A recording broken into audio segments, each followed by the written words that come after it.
Forgiving someone who has hurt you is one of the hardest challenges we face in life. In the teachings of Buddhism, forgiveness and love are seen as powerful tools to cultivate inner peace, emotional freedom, and spiritual growth. When we forgive, it doesn't mean we are excusing someone's behavior or forgetting what they did. Instead, it's about releasing the burden of anger, resentment, and pain that weighs down our heart. Today, we will explore how to forgive and love those who have made mistakes, using practical Buddhist teachings that can guide us through this transformative journey. We will cover 6 powerful lessons that can help you heal, let go of negativity, and open your heart to compassion and understanding. Lesson 1. Acknowledge your emotions. The first step to forgiving someone is to acknowledge your emotions. It's common to feel hurt, betrayed, angry, or even confused when someone wrongs us. But often we try to suppress these emotions, pretending they don't exist, or we push them away because they make us feel uncomfortable. Buddhism teaches that all emotions, whether pleasant or painful, are natural and valid. Ignoring or denying them only causes more suffering in the long run. When you're hurt, take a moment to sit with your feelings. Allow yourself to fully experience them without judgment. This is an act of self-compassion, a key principle in Buddhist practice. It's okay to feel what you're feeling. Your emotions are a part of you, and by acknowledging them, you start the process of healing. It's like shining a light on a dark corner of your mind, allowing you to see clearly where the pain is coming from. One of the Buddhist teachings that can help with this is mindfulness. Mindfulness is about being fully present in the moment, aware of what you are feeling and thinking without trying to change it. When you're mindful, you can observe your emotions with a sense of curiosity rather than judgment. You might say to yourself, "I feel angry right now," or "I feel hurt." This simple acknowledgement can bring a sense of relief and clarity, helping you understand the depth of your feelings. Another way to acknowledge your emotions is through journaling. Write down what you're feeling and why you think you're feeling this way. This exercise can be incredibly cathartic, as it allows you to express emotions that you may not feel comfortable sharing with others. Sometimes just getting your thoughts out of your head and onto paper can make a huge difference in how you feel. Remember, acknowledging your emotions doesn't mean acting on them impulsively. It's about giving yourself permission to feel without letting those emotions control your actions. By embracing your feelings, you are giving yourself a gift of self-awareness and self-care, which are the first steps toward forgiveness. Lesson 2. Try to empathize with them. Empathy is one of the most powerful tools we have for healing. Buddhism emphasizes the importance of compassion, not just for others but also for ourselves. It's easy to judge someone when they hurt us, to see them as the enemy or as a bad person. But Buddhism teaches that everyone is capable of making mistakes, and sometimes people hurt others because they are suffering themselves. Think about the person who wronged you. Ask yourself, what might have caused them to act this way? Were they going through a difficult time? Did they act out of fear, insecurity, or pain? Understanding the reasons behind someone's actions doesn't excuse their behavior, but it can help you see them as a human being rather than just the source of your pain. This practice of empathy is known as karuna, which means compassion for others. Imagine yourself in their shoes.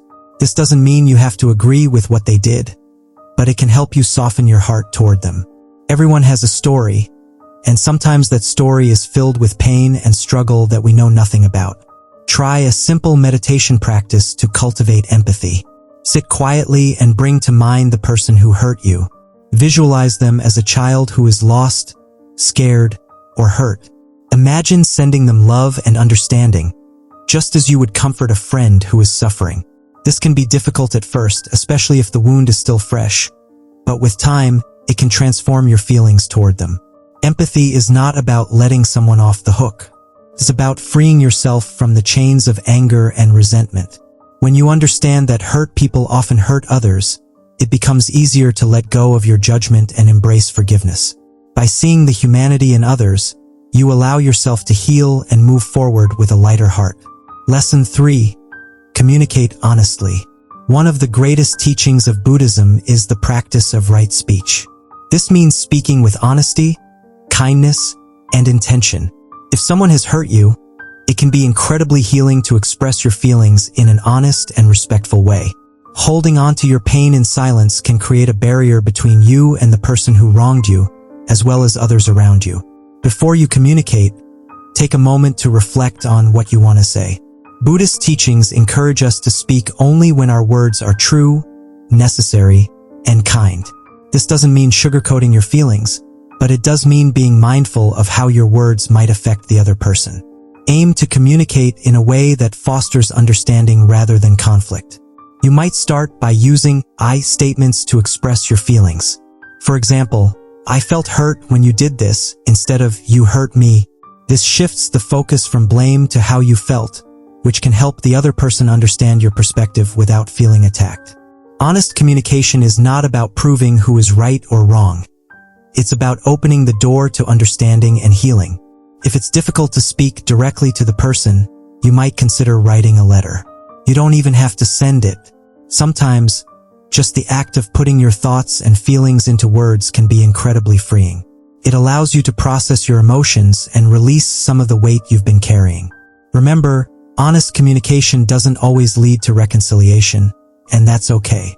The goal here is not to change the other person, but to express yourself in a way that brings you peace.